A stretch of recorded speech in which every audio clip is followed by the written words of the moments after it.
So we're now at the section where we're going to work some shaping into the neckline.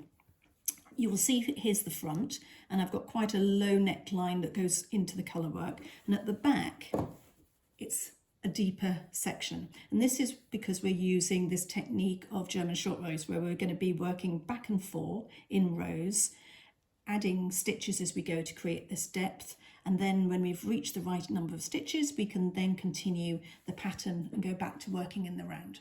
So I'm working now on the section which is all sizes, working the German short rows. So I'm looking at short row 1, and I've already done what the beginning of the pattern tells me on the right side, which is knit 31 for my size. So I've done that, and now we're ready to work the first German short row.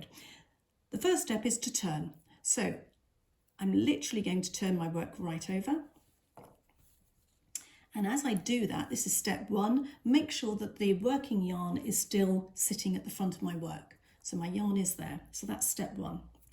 Step 2, with the tip of my right needle, I'm going to lift the stitch off my left needle across. That's step 2. Step 3, gently lift the thread of the working yarn upwards and over the needle, and you can see straight away what happens. You create these double legs, and that's the double stitch, the DS. So I'm just taking that yarn gently over the top of the right needle to the back, and that's step 3.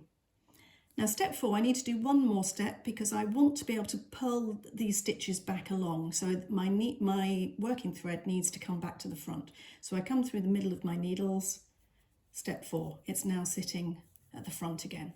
And then I can continue, I just need to swap that round, actually that's got twisted.